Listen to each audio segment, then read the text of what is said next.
Physics notes, units 8.1 to 8.6. Pretty much going to summarize all of Unit 8, Chapter 8, in this one session. Hopefully, we'll see. All right, and the main topic is momentum. We'll also talk about impulse, but we're going to focus on momentum. And momentum is inertia in motion. It's a moving mass. And in layman's terms, there's a similar idea like when you have a team, a sports team, say a football team that has the momentum, or any team, but a football team that has the momentum. It's, in that sense, it's kind of a psychological thing to a degree. What it really means is that team is doing well. It might not be ahead. The team might be behind, but it's catching up. It's doing better than the other team at the moment. Or if it's ahead, it's getting further ahead. So there's some kind of impetus to keep going. And that's what this is, momentum. Now, one of the most difficult things about momentum is the notation, and pretty much every book does this. We use lowercase p for momentum.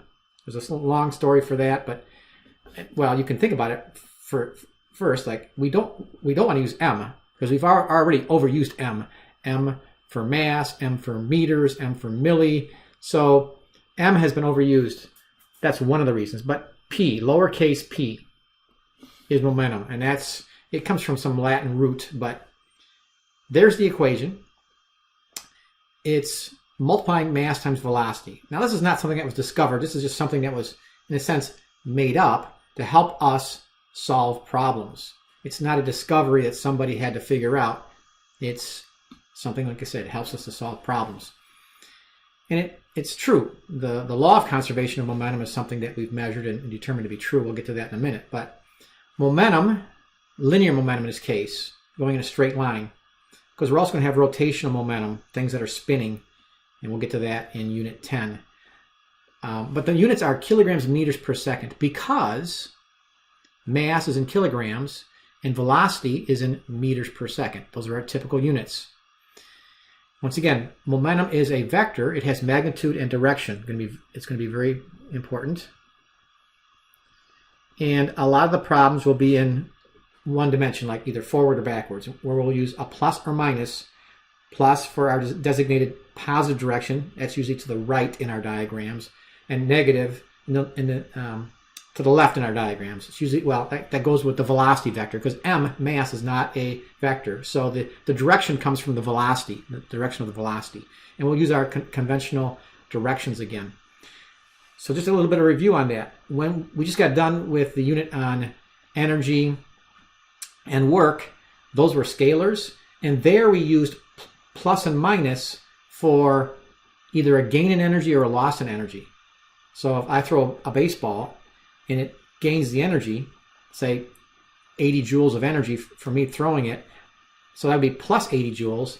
I lost 80 joules of chemical energy, chemical potential energy. So I would say I have a negative 80 joules of energy. So that's once again, a symbol of gaining or losing energy. Here, the plus and minus in one direction means, plus and minus means the direction, not a gain or a loss. We also want to keep track of gains and losses. So we'll do some examples here in a few minutes. Here's kind of a maybe deceiving question. Does a freight train have more momentum than a tennis ball? And the answer is it depends. I mean, if they're moving at the same speed, the freight train, of course, has more momentum because it has more mass. But for example, so it depends. Depends on the speed or velocity. I'll put velocity. It's a speed. You know, if you have speed, you also have velocity. I don't know why it's not erasing. Okay, my eraser's not working. Well, it depends on the speed or velocity.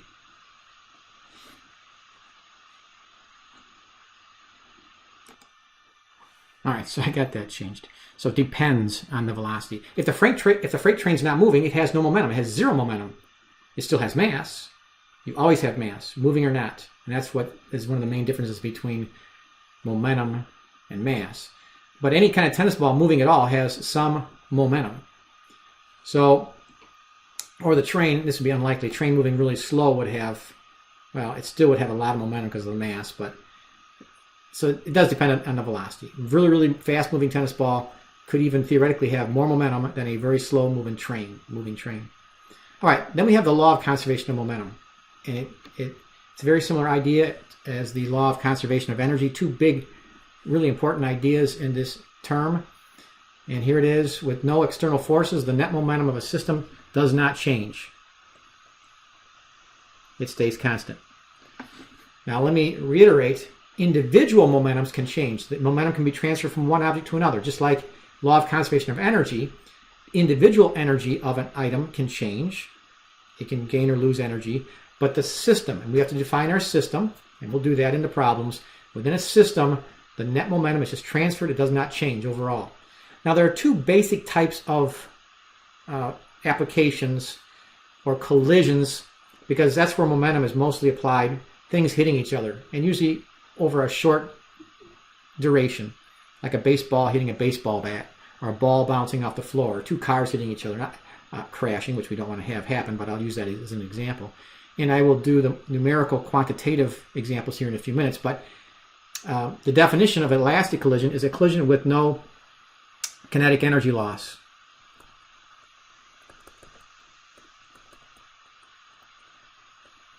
We focus on kinetic energy, but basically no energy loss.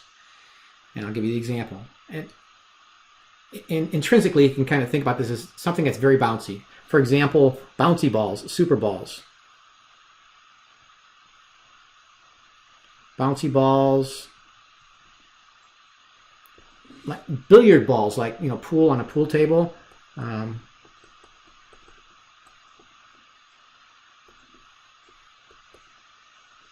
Things that are very bouncy.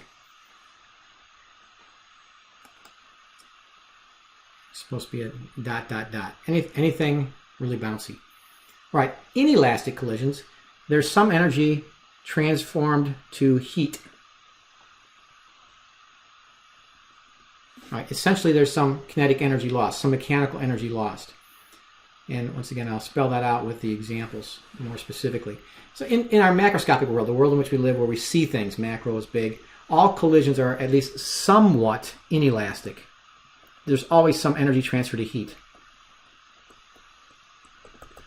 But if, you know, and there's no hard and fast rule, but if 90% of the energy still stays within the kinetic energy, we still say that's on the elastic side of the spectrum, like a bouncy ball. Even a bouncy ball, when it bounces, if you drop any kind of ball, it will not bounce up to its original height. The only way it can be perfectly elastic is if it bounces up to its original height, and that never happens in the real world. But if it's close, if it's like 80 or 90%, we say it's on the elastic side of the spectrum. In the microscopic world, there are collisions that can be studied as perfectly elastic. And once again, they're still maybe not perfectly elastic, but like air particles hitting in the air. Those collisions are, for the most part, they're perfectly elastic. But here's the thing. Momentum is conserved in all kinds of collisions and all kinds of interactions. The momentum is always conserved. The energy might be transferred to heat, kinetic energy, but momentum is always conserved in that system. One more thing before we do the example problems. We have this idea of impulse. Now, mathematically, it says this in the sentence up there, or the paragraph. Here's the equation. I use the letter J. Your book does not. It just writes out the word impulse. Impulse equals F average times time, which is fine. I think it always just spells out the word. And as a connection to momentum, first of all, well, let me talk about the equation. F average is force in newtons, and T is time in seconds. So impulse will have units of newtons. Oh man, I messed this up. This should say Newton seconds. Newton seconds right there. Sorry about that. So impulse is in Newton seconds. And this should say Newton seconds. That should say Newton seconds. So, all right. Impulse is in Newton seconds. But if you break it all down, it's the same units as for momentum. There's a connection between impulse and momentum. It turns out that impulse is equal to a change in momentum. Impulse does not equal momentum. It equals a change in momentum. In other words, if you have a change in momentum, you have an impulse. Good example, which we'll use in a few minutes, is like a baseball. When you pitch a baseball and a batter hits the baseball or softball, the bat changes the momentum of the ball from going backwards to going forwards. It changes the momentum of the ball. So that's an impulse. And we'll study that quantitatively here in a few minutes. All right, so the units are the same, and we'll apply that concept. Well, here we go. Let's apply these concepts. Applying the law of conservation of momentum to collisions and explosions. All right. Once again, the law of conservation of momentum always applies to any interaction. Here's a good example. Bumper cars at like a fair. And you run around crashing into each other, and it's kind of fun. Make sure your seatbelt's on. Let me draw this out for you. All right, so I like to draw this out to get an idea of what's going on here. So you have two bumper cars. These rectangles represent the bumper cars, and they're heading towards each other. So I have the bigger one going to the right. You could have switched these around, but this is my chosen reference frame. All that matters is that they're going towards each other right now. And we're going to call towards the right positive and towards the left negative for our directions. That'll be important for the vector nature of these momentums and the velocities. So this will be a negative 112. I already have the arrow on there, but when we plug it into the equation, this will be a negative 1.2, I should say, 1.2 meters per second. So they're heading towards each other. And then they hit each other, and it says that this guy is bounced backwards. And usually the lighter thing is more affected. And I know this for a fact, because when I was always the small guy. Don't feel bad for me, but I was always the one that was pushed backwards by these things, because the bigger object has less effect because it's got bigger mass, but it's going to be the same force. We're not going to be doing free body force diagrams here, and we're not going to be applying F net equals ma. We're just going to be studying these from a conservation momentum perspective. You could also we'll talk a little bit about force when we get to impulse, but we can do the force from the impulse. We don't need to use F net equals ma. Anyways, the question here is basically what happens to the big car when it hits the little car. Now, it is possible in interactions, and this happens with billiard balls or other things that hit each other. They could both bounce backwards. In other words, the little guy bounced opposite what it was. It was going forward or to the left. Now it's going to the right. The big guy also could be bounced backwards. It's possible. Or the big guy could come to a stop. Or it could keep going forward. We don't know right now. We have to analyze this from the perspective of the law of conservation of momentum. So let me draw this out, very similar to how we did law of conservation of energy. Let me draw this out and then explain. So here's the general approach I recommend on these conservation momentum problems. The idea is the initial momentum equals the final momentum. Once again, the letter P is momentum. All right, so in my mind, I think of this as car number one. Okay, so we have the momentum of car number one, P sub 1, plus P sub 2. So those two momentums represent the momentums of these two cars initially before the collision. So I have to add those together. So that's the total momentum beforehand. I add those two together. That equals the final momentum, which is going to be the sum of the momentums of these two cars. Now, I know they're the same two cars as before, but I call them number 3 and number 4, just to be consistent, because the velocities are changing here. The masses aren't, but just to be consistent, this mass 3 is the same as mass 1. You'll see that when we plug in here. But we have to be aware of the directions here as we plug these in. So let me plug in the numbers, and then the math is not too bad. And before I solve this equation, let me explain, because there's a lot of numbers here.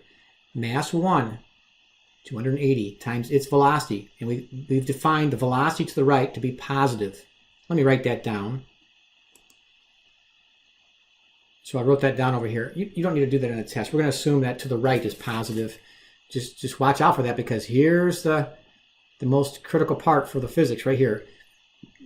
The 210, the smaller car, is moving to the left. It has a velocity of negative 1.2 meters per second. Yeah, double check your units as well. So you have to put that negative in there. That's probably the trickiest physics part of this problem. Equals, the mass 3, which is still the 280 kilogram car, times V3. We don't know which way that's going to be, positive or negative. We'll find out. Plus 210 times the 1.8. The 1.8 is to the right. All right, so let's just calculate all that. There's only one unknown there. Well, there's a lot to do, but it's not that hard.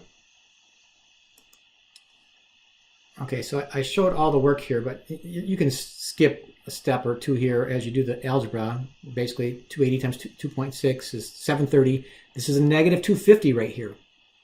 Equals 280 V3 plus then 210 times 1.8 is 380.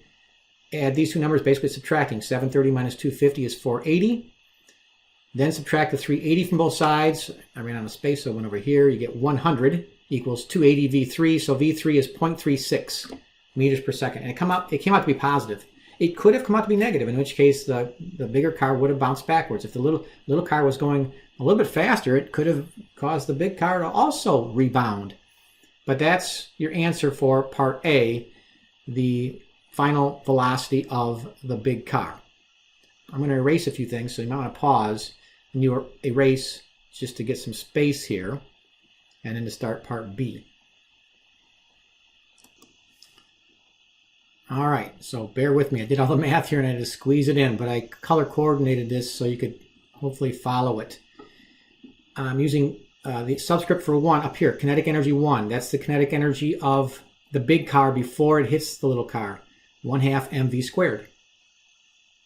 And that comes up to be 950 joules. Kinetic energy 2, 1/2 mv squared before it collides, comes out to be 150 joules. Add that together to get 1,100 joules of energy. This says here, kinetic energy, T means total initial. The total initial kinetic energy, 1,100 joules. Do the same thing after the collision. Once again, you may need to pause this to write this all down if you want the specifics. KE3 is the kinetic energy of the big car afterwards, 1/2 m. It's 280, 1/2 times 280 times 0.36 squared. That we calculated that in part A, 20 joules. Kinetic energy of the little car afterwards, KE4. That's the little car after the collision, 1/2 mv squared, 340 joules. Add 20 to get 360 joules of total kinetic energy after the collision. There's a lot of loss. You start off with 1,100 joules, and I'm going to take the 360 and round it off to 400 so I can compare or figure out the percent loss, because this only has 2 sig figs over here right now. If you left it as 360, that's fine, but your answer would come out a little bit different. But 400 minus 1,100, take the final energy minus the initial energy. It would give you a negative number, but I'm going to call that a loss over here. That includes the negative, so you could say negative 64%.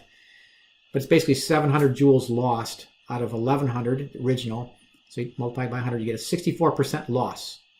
That's on the elastic side. And I put this in quotation marks for part C. And my guideline, and this is not a hard and fast rule, if you lose more than 50% of the kinetic energy, I would say it's more on the inelastic side. If you keep at least 50%, I would say it's more on the elastic side. So there's nothing perfectly elastic unless we talk about, once again, these microscopic or theoretical collisions. But it's kind of a more indicative to say, okay, here's the percent loss. Any loss means that it's at least somewhat inelastic. Okay, hopefully you can read all that. We'll try this again in 2 dimensions now. It'll be more of a vector problem. This was a vector problem, but the next one is a vector component problem. Don't get scared. Let's see what it says. We have 2 cars. What's more scary about this one is 2 cars that are going to crash. So this is what like forensic medicine gets into sometimes, like when they investigate crashes to see if the physics actually fits the narrative of the injuries in a particular accident and skid marks and so forth. So let me draw this out. We have 2 cars that are going to crash. Let me draw this out. So here's the situation. Overhead view, my diagram here. Common conventions. This car, the 1,200 kilogram car, is moving north at 18 meters per second. These are not force diagrams. These are just a perspective to calculate the vector nature of these momentums. So 18 meters per second this way. This slightly smaller car, 1,100 kilograms, moving to the right at 25 meters per second. That's in the 45 to 50 miles per hour, by the way. This is roughly about 40 miles per hour. So it's a pretty good high impact. Let's say they don't hit the brakes at all. We're ignoring hitting the brakes right now. We're just going to assume that they're hitting each other. Nobody saw it. They were both looking at their phones. And this is supposed to be the mangled mess. It says they stick together. So this for sure is an inelastic collision. Anytime two things hit together, and there might be an example problem in the homework, but like this would be like in football, and two people tackle each other. The tackler, the linebacker tackles the running back, and they come in at angles. That would be another example of this. But they stick together, and when they stick together, it's one big mass, one big mangled mass. Hopefully nobody got hurt. 2,300 kilograms. So you add the two masses together, and there's going to be some velocity in this rough direction. And once again, based on that direction, you can get the speeds of these cars to a degree, and that's how they investigate these crime scene investigations. They look at the skid marks in certain directions that would indicate which car was going faster. In addition to, like, sometimes there's computer information inside your car as well, but that's a whole other story. We're just going to do the conservation momentum principle here. So the idea is, once again, the initial momentum, P initial equals P final. Now, here's the thing here. In this case, adding the two, well, you'll have P1 plus P2 like we did before, but it's not as easy as it was before because we're going to call this P final. There's just going to be, well, I'm just going to call that P final for PF, because now it's going to be one big mass stuck together, only one object moving. But we have to deal with the vector nature. When two things are lined up, like in the previous question, it's just a matter of either adding and subtracting, delineating your positive and negative direction. So you can use pluses and minuses. But when you have the two-dimensional problems, you can't use plus and minus for your directions, except for components. And these two objects are in the x and y directions for their total momentums, but we won't have to break up their components. The final momentum will possibly have to break up into components because that's at an angle. We'll come back to that. But we have to add these first two momentums. Now, from a magnitude standpoint, let me do this. Let's call this car number one. I'll put a circle here. Car number one. This is car number two. That's just arbitrary. So I'm going to have P1. And it's not as simple, once again, as the previous problem. The initial calculations are, in other words, I'm going to go far over to the right here. So P1 equals M1 V1. All right, so that's obvious. It's 1,100. This starts off easy. Oops, that's 1,100. So it's going to be 1,100 times 25, which is pretty simple. 1,100 times 25 equals 28,000. 28,000. And the units are kilograms meters per second. Sorry, the units are off the page here. Oh, let me pause this. All right, so I think I cleaned this up a little bit. From a magnitude standpoint, the car number one going to the right, just take its mass times its velocity, and it comes up to be 28,000 units of momentum to the right. And then car number two, 22,000 units of momentum towards the north. But I just can't add 22 plus 28 and get 50,000. If they were lined up in the same direction, yes. Or if they're against each other, it's like subtracting. But these are at angles, so we have to use vector addition. But it's pretty simple here because they're already like their own components. So let me draw this and explain it because it's not that hard to add these two vectors. All right, so back to adding two vectors. Here's the vector diagram. If you're adding two vectors, one way to do it is by connecting them by their tails. This is kind of like the parallelogram method, but it's not, I mean, a rectangle is an easy case of a parallelogram, so we can apply the Pythagorean theorem pretty directly here. In other words, we have 28,000 to the right and 22,000 towards the top, towards the north. So this is the resultant. We can call that R, but I call it P sub T for P total, the total momentum. Just Pythagorize this and punch it into your calculator. As shown here, direct application of Pythagorean theorem. The total momentum here is 43,000. That's how you add those two vectors. Think about that for a few minutes. We also have to get the angle. We'll come back to this, but actually we're not done yet because we have to figure out, that's supposed to be theta there. Oopsie. Let me fix this. Well, theta. Okay, that's theta. We need to figure out the velocity of this. So let me polish this off. All right, so the way you finish this is now the final momentum, P sub t, P total, after the crash, is along this direction, this blue vector here, is the total mass, which is that big blob in that diagram, the 2,300 kilograms, times the final velocity in that particular direction as measured by the theta I have indicated on the diagram. So it's just plug in the total momentum, the magnitude, the numerical value is the 43,000 we calculated using the Pythagorean theorem, equals the total mass, 2,300, times V final, simple algebra there, V final is 19 meters per second, and then use SOHCAHTOA, use tangent of theta, and you could take a shortcut by doing tangent of theta is 22 over 28. You got to use the inverse tangent function to get the angle of 38 degrees. And there you go. That is the final velocity with the magnitude and direction for this particular crash with the conservation of momentum. And this is inelastic. If you calculate the kinetic energies, there's going to be a lot of kinetic energy lost here in the collision. And when we're doing these problems, they're talking about like the split second just before the collision and just after, not after it slides for a while. Not after it slides, okay? So the diagram, we got to kind of separate a little bit, but all these problems that we're doing, whether it's the two bumper cars hitting each other or this crash, or now we're going to do a cannonball problem, we're talking about the instant just before the event and the instant just after the event, not after they slide over time and friction causes things to come to a stop and transfer the momentum to the earth or other objects. So keep that in mind as well.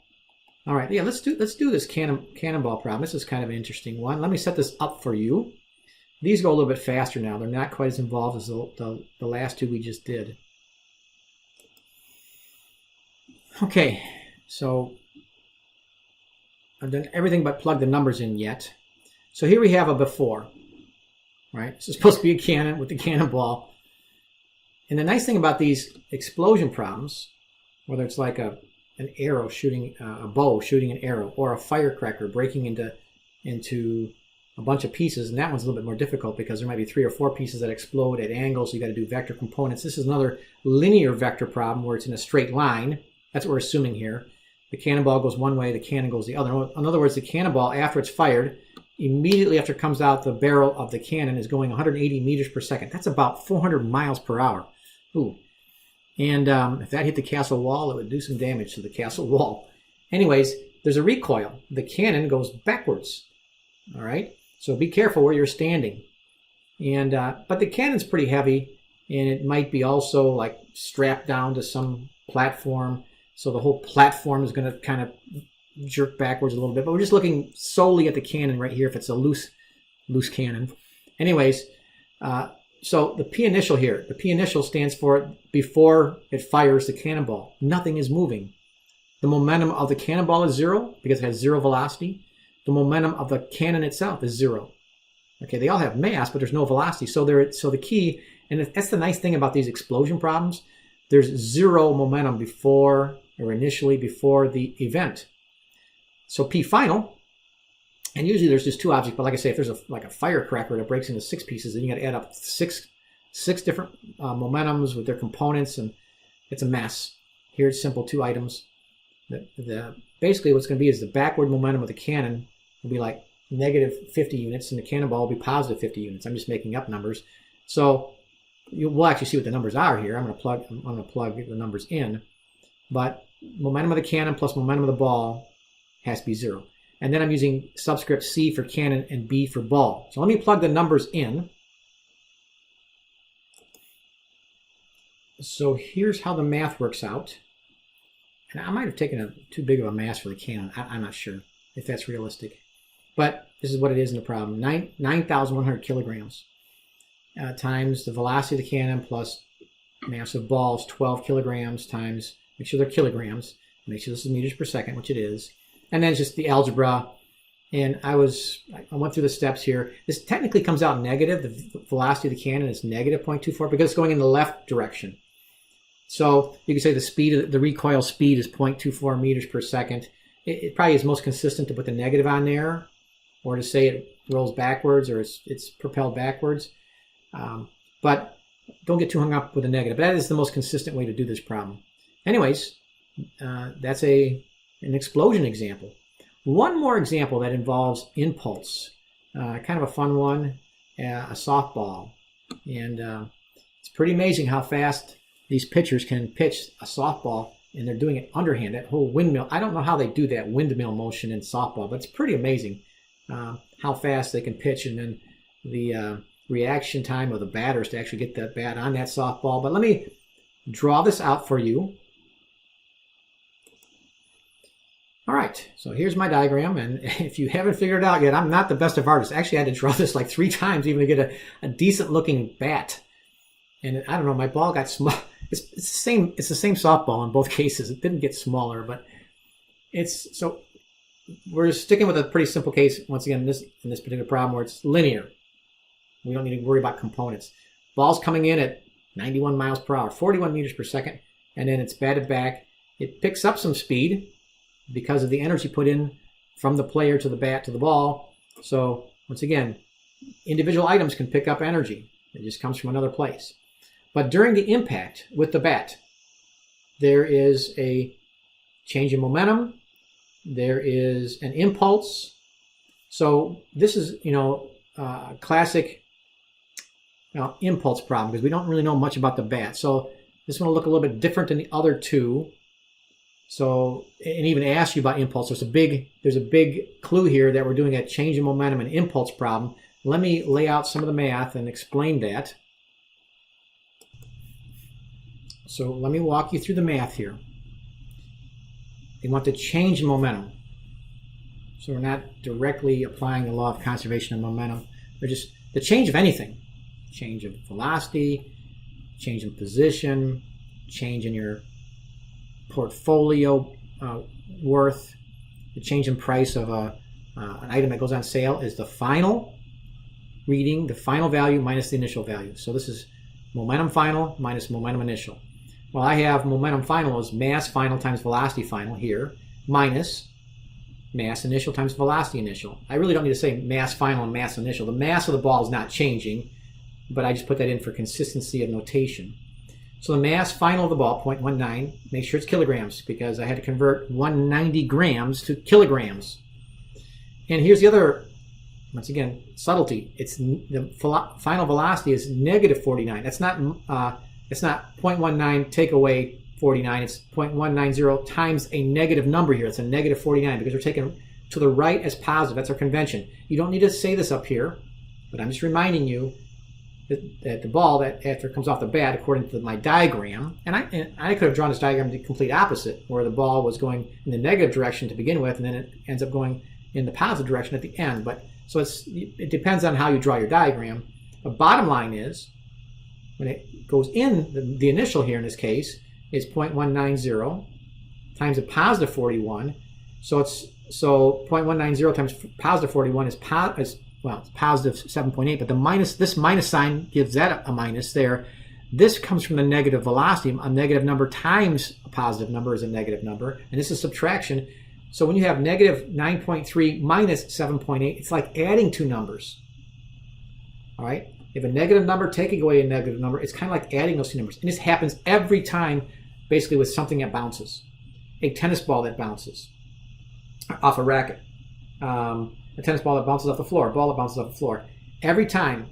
And if it's either going to be a positive number, take away a negative number. So it always ends up, you always end up adding these two numbers. So the change in momentum is very great here because one of the biggest mistakes it's made many times is people say the change here is like 1.5 because, from 7.8 to 9.3 is 1.5 if you just look at them on a number line. But by the rules of math here and these impulse problems, change momentum problems, if the thing changes direction, that is a large impulse. It's always going to be pretty much or adding the two numbers, adding two negatives or adding two positives, you get a very large delta P. In other words, a big change in momentum. That leads to part B.